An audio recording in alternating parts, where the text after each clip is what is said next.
यही ready sir. इस बार जो फ्लैश फ्लड्स, एक्सेसिव मॉनसून और वेस्टर्न डिस्टर्बेंसेस की वजह से आए, उसके अंदर हमने रिव्यू लिया है। अप्रॉक्सीमेटली 1350 के लगभग हमारे गांव इफ़ेक्टिव हैं और आज उन इफ़ेक्टेड गांव की संख्या थोड़ी सी और बढ़ सकती है, क्योंकि घग्गर का जो फ्लो फतेहाबाद के बाद पंजाब के सरदूलगढ़ और आगे सरसा में आया है, वो भी 30,000 क्यूसिक के खतरे के मार्ग के ऊपर 50,000 क्यूसिक चल रहा है। एहतियातन प्रबंध सारे कर लिए गए हैं। जहाँ पर हमारा फर्स्ट बांध ब्रीच हुआ है, इमीडिएटली उसको प्लग करने का प्रयास किया गया है। जो फ्लैश फ्लड्स के कारण नॉर्दर्न हरियाणा में डिस्टर्बेंसेस आए थे, उसमें प्राथमिक तौर पर अम्बाड़ा ज़िले में जो ड्रिंकिंग वाटर्स की हमारी डिस्ट्रीब्यूटिंग सिस्टम था, उसको रिकवर करने के लिए फर्स्ट फेज़ का काम चल रहा है। पानीपत में यमुना नदी 2 जगह ब्रीच हुई थी, उसको कल शाम तक पूरा पैचअप कर दिया गया था।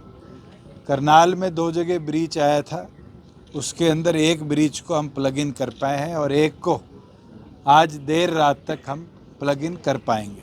सोनीपत के अंदर कोई भी ब्रीच बांध के उपरांत नहीं हुआ था, मगर कई ऐसे गांव थे जो समर्ज्ड एग्रीकल्चर एरिया था। मैंने स्वयं विजिट भी किया है और आज वहां पर पानी जो है वो यमुना के मेन बेसिन में रिसेंट डाउन कर गया है।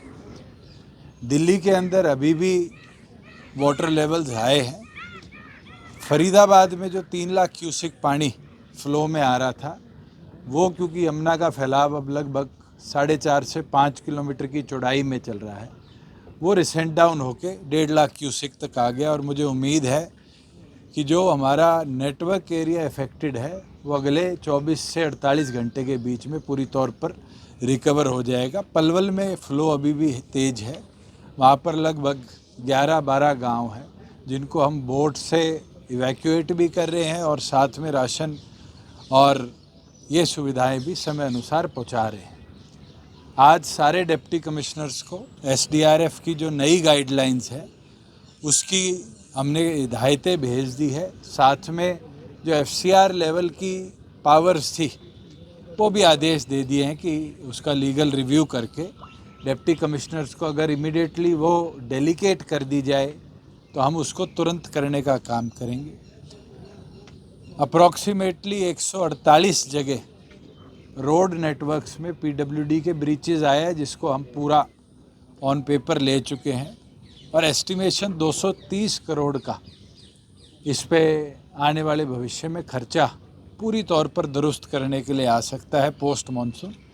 उसके लिए कमेटी भी बना दी गई है और जो जो एग्जेम्पशंस हमने देनी है डिस्ट्रिक्ट लेवल पे काम गति के साथ हो, उसके भी आदेश आज शाम तक जारी हो जाएंगे, जिससे अगले 1 सप्ताह में टेंडर प्रक्रिया के साथ साथ जो काम है मेजर वर्क्स का, उसको हम टेकअप करेंगे। एक निर्णय जरूर लिया गया है कि जो कल्वर्ट्स जहाँ रोड में कटाव आया है, वहाँ पे परमानेंट कल्वर्ट्स बनाने का अब हम काम करेंगे कि इन फ्यूचर अगर वाटर फ्लो रहता है तो वो हमारे रोड नेटवर्क को इफ़ेक्ट ना करे। सिमिलरली ये हिदायतें मार्केटिंग बोर्ड को और पंचायत को या और अदर यूएलबी जैसे कंसर्न डिपार्टमेंट्स हैं उनको हम फॉरवर्ड कर देंगे, वो भी सिमिलर तरीके से अपने रोड नेटवर्क्स को और स्ट्रेंथन भी कर ले और इस तरह के फ्लैश फ्लड्स के दौरान जो ये ब्रीचेज आते हैं, इनकी रिकवरी के अंदर भी हमारा प्रॉपर साथ दे पाए।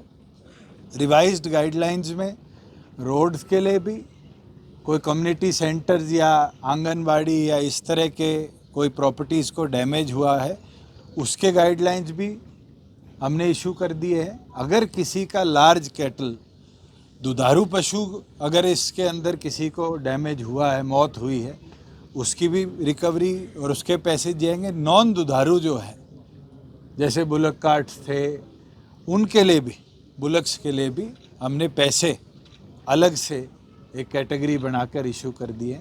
अगर किसी के घर में पले हुए अगर मुर्गे और इस तरह के छोटे भेड़ वगैरह थे, उसके लिए भी गाइडलाइंस इशू कर दी है एसडीआरएफ के अंदर कि इमीडिएटली डिप्टी कमिश्नर्स जितना डैमेज किसी की प्रॉपर्टी पे हुआ है वो पुटअप करे।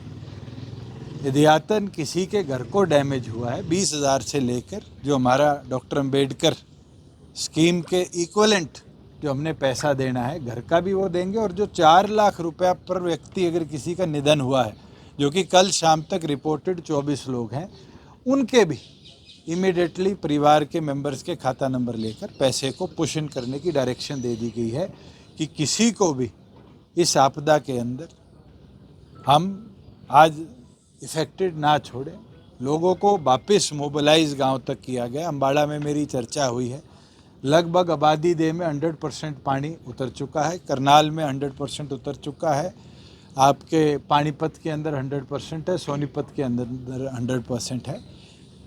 छोड़ा कल रात को और कल सुबह में फतेहाबाद में रंगोई नाला और घग्गर में ब्रीचेस हुए हैं, पंजाब की तरफ भी हरियाणा की तरफ भी, उनको बांधने का निरंतर प्रयास चल रहा है। मुझे लगता है कि फतेहाबाद के जो अप्रॉक्सीमेटली 22 से 25 गांव हैं, हम उनको जल्दी से जल्दी पानी से रिसेंट डाउन होते ही निजात दिला पाएंगे। और सिरसा की स्थिति को अगले 48 घंटे हमें मॉनिटर करना पड़ेगा, क्योंकि वहाँ पर कल भी 4 घंटे बारिश हुई है, तो लोकल कैप्टिव एरिया में भी पानी आया है, और जो रिसेंट डाउन हुआ है उस एरिया के पानी को भी हम इमीडिएटली टेकअप करेंगे। मैंने ये भी आदेश दे दिए कि इसको फ्लड के इक्वलेंट नहीं, इसको फ्लड जैसी स्थिति हम ट्रीट कर गवर्नमेंट ऑफ इंडिया को भी जो हमें फ्लड रिलीफ के अंदर अब रिकवरी जो लोगों को मदद करनी है उसका भी प्रपोजल बनाकर हम जल्द भेजने का काम करेंगे। इसको फ्लड घोषित करेंगे क्या सर? बिल्कुल करेंगे। अच्छा, ये 20,000 जो मकान का जो नुकसान है अम्बेडकर स्कीम में, वो 20,000 से कितनी सीमा तक है? देखिए, इसके अंदर अलग अलग वेरिएशन है। किसी के अगर प्लिंथ के अंदर प्रॉब्लम आई है, कोई घर टेढ़ा हुआ है, उसके अलग अलग कैटेगराइजेशन बनाई गई है, और उसके अंदर शायद 1,20,000 तक की सीमा है प्रति घर की, जिसके डैमेजेस के ऊपर डिप्टी कमिश्नर की रिपोर्ट अनुसार हम पैसा दें। सर, इंडस्ट्री और कंपनी में जो नुकसान हुआ है उसका किस तरीके से होगा? जो इंडस्ट्री इंश्योर्ड थी उसको तो इंश्योरेंस रिकवर करेगी, क्योंकि पोल्ट्री का आज हमने क्लॉज पढ़ा है कि किसी के पास घर में 100 मुर्गी तक की थी तो सरकार रीइंबर्स कर सकती है गवर्नमेंट ऑफ इंडिया की गाइडलाइंस के तहत, मगर आज तक कोई भी गाइडलाइंस हैचरी और इस तरह के प्लांट्स को जो इफेक्ट आया है उसके लिए नहीं आई, और उसके अंदर तो उनकी ड्यूटी बनती है कि वो इंश्योरेंस कंपनी से अपना क्लेम करें। ये डैमेज कितना इंडस्ट्री टोटल कुछ अनुमानित कितना नुकसान? इंडस्ट्री का तो कोई अनुमान ना इंडस्ट्री की तरफ से कोई रिक्वेस्ट आई है। रोड इंफ्रास्ट्रक्चर क्योंकि प्राइमरी कनेक्टिविटी हमारी है, उसका आज रिव्यू किया था। लगभग 230 करोड़ का आज तक का रोड डैमेजेस का हमारे पास आया है, क्योंकि सिरसा फतेहाबाद में पानी बढ़ रहा है, वहाँ कितनी सड़कों को टेम्परेरी काटा जाता है, कितनी ओवरफ्लो का कारण इस फ्लैश फ्लड में बही है, उसको असेस करना आज बहुत जल्दी होगा। अभी पलवल में हमारे 13 या 12 गांव हैं जो अभी भी टापू बनकर है, और उनको सड़क का एक्सेस पूरी तौर पर पानी के नीचे है। उन सड़कों का डैमेज असेस करना आज तो बहुत अर्ली होगा। ये तो उन एरियाज़ का हम असेस कर पाए हैं जिन एरियाज़ में पानी रिसेंट कर गया। इंजीनियर्स की टीम ने जाकर सारे एरिया को देखा है। एक अमरावती का कोई प्राइवेट ब्रिज था, वो डैमेज हुआ है। एक हमारा नारायणगढ़ के अंदर ब्रिज था जो बह जाता, मगर अधिकारियों की मैं कहता हूँ कि मौके पे दुरुस्तगी थी कि उनने बोल्डर्स को अटैच कर ब्रिज को सेफ गार्ड किया, और वो हमने जो IIT रुड़की है उनके इंजीनियर से एग्जामिन करा लिया, वो फिट टू ट्रैवल है। तो ऐसा कोई ब्रिज स्ट्रक्चर हमारा डैमेज नहीं हुआ। मगर एक चीज़ बड़ी देखने को मिली कि जो हमारा डैम है पंचकुला वाला, इसके अंदर जो बोल्डर्स थे ये डैम के ऊपर से इतने भाव थे कि ऊपर से फ्लो कर घग्गर के अंदर पाए गए।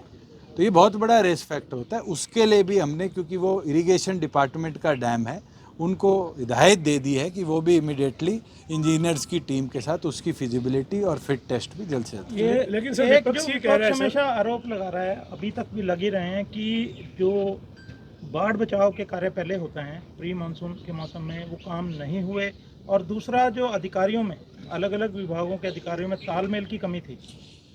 गुप्ता जी, अगर इतिहास हरियाणा का उठा के देखो, इससे जल्दी अगर कहीं पानी निकला हो इतिहास में, चाहे वो 96 की बाढ़ हो, चाहे वो 2006 के अंदर सिरसा जिले में घग्गर टूटी थी उसकी बात हो, और चाहे 1973-76 की बात हो, जितना डाटा मैंने पढ़ा देखा, मुझे नहीं लगता इससे ज़्यादा एफिशिएंसी के साथ कभी इतिहास में काम हुआ, रिहैबिलिटेशन का भी और रिकवरी का भी। और आज के दिन ये सिर्फ बेटर कोऑर्डिनेशन के कारण थी कि हम भी, अधिकारी भी सारे वॉर फुटिंग पे रहे, 24 घंटे काम किया और ये रिकवर कर पाए। यमुना का बांध जब जब टूटा है, 2-2 एक-एक महीने तक एरिया में पानी नहीं निकला। आज आप अपने पत्रकार साथियों को कहो, सोनीपत जाके देखा है, पानीपत दोनों बांध जो प्लग हो गए उनको देखा है। और अब तो हम आगे भी इसको और टेकअप कर रहे हैं कि जहाँ यमुना पे पिचवर्क नहीं हुआ आज तक, जब से बांध बने हैं चौधरी देवीलाल जी के समय से, उससे लेकर, क्योंकि मैं कई इलाके में गया हूँ, वहाँ कहा गया कि 77 में चौधरी देवीलाल जी आए थे, उसके बाद तो कोई आया ही नहीं इस बांध को देखने। आज उसको भी हम आने वाले भविष्य में कैसे कंक्रीट के साथ बंद किया जाए, चाहे उसके लिए हमें फ्लड एंड ड्रॉट से और 500,000 करोड़ देने पड़े, हम पूरे को टेकअप करेंगे। और ये चीज़ मुझे लगता है कि राजनीति इस पे करना, चाहे दिल्ली सरकार कर रही हो चाहे विपक्ष कर रहा हो, ये आज समय नहीं है। आज क्राइसिस के अंदर क्या एफिशिएंसी के साथ उसको दुरुस्त किया जाए, ये काम करने का है। और मुझे लगता है इस पूरी टीम ने, पूरी हरियाणा सरकार ने मिलकर इसको टाइम अनुसार बचा। आम आदमी पार्टी का ये भी कहना है कि जो आईटीओ के गेट जो हरियाणा के पास मेंटेनेंस के लिए है, उनका मेंटेनेंस समय पर नहीं हुआ। इससे पहले कई बार मुख्यमंत्री जी ने कल इसकी इंक्वायरी के लिए लिखा है और मुझे लगता है 48 घंटे का समय दिया है। एक बार रिपोर्ट आ जाए फिर उस पर बोलना बेहतर होगा। भूषण जी, कल दिल्ली में बैठक होने जा रही है एनडीए की, क्या आप भी उस बैठक में होंगे? डॉक्टर अजय सिंह चौटाला जी जाएंगे और दूसरा सदस्य कौन पार्टी का होगा ये मेरे ख्याल से डॉक्टर साहब तय करेंगे। क्या पक्ष रखा जाएगा उसमें, क्या पार्टी? देखिए, एनडीए की बैठक है, क्या राष्ट्रीय लेवल के नेताओं के बीच में चर्चा होगी आज कहना तो बहुत जल्दी होगा, मगर अच्छी चीज़ है कि एनडीए की बैठक रखी जा रही है और आगे इलेक्शन ईयर भी है। मुझे लगता है बेटर कोऑर्डिनेशन के लिए बहुत जरूरी भी। 2 दर्जन विपक्ष की पार्टी भी आज बेंगलोर के अंदर बैठी है। अच्छी बात है, पिछली बार बैठी थी उससे 2 लोग तो कम हो गए, और आज शायद मेरे को जो अपडेट है पवार साहब भी स्वयं नहीं गए। अगर इस तरह से विपक्ष एक होके धीरे धीरे बिखर रहा है तो ये अपने आप में उस अलायंस का या उस गतिविधि का कमज़ोर होना है। लेकिन सर, ये जो एनडीए ने बैठक बुलाई है जिसमें आपकी पार्टी यानी राष्ट्रीय अध्यक्ष के नाते अजय सिंह जी को बुलाया गया है, आपकी पार्टी को बुलाया गया है, जो गठबंधन को लेकर चर्चाएं होती थी उसके ऊपर एक तरह से विराम लग गए, क्योंकि आप तो मैं 3.5 साल से बोल बोल के थक लिया कि हम दोनों ने बड़े पॉजिटिव एटीट्यूड के साथ प्रदेश कैसे चले अलायंस किया है, और वो दिन हो, आज का दिन हो, मुझे नहीं लगता हमारे मन में कोई संशय है। आपके चैनलों पे और आपके मन में कोई संशय हो उसको मैं नहीं तोड़ सकता। देखिए, मैंने पहले भी कहा है और अब दोबारा उसको लिखवा देता हूँ आपको कि आज के दिन प्रदेश को स्थिर सरकारी सरकार कैसे मिले, उसके लिए दोनों पार्टियों ने गठबंधन किया।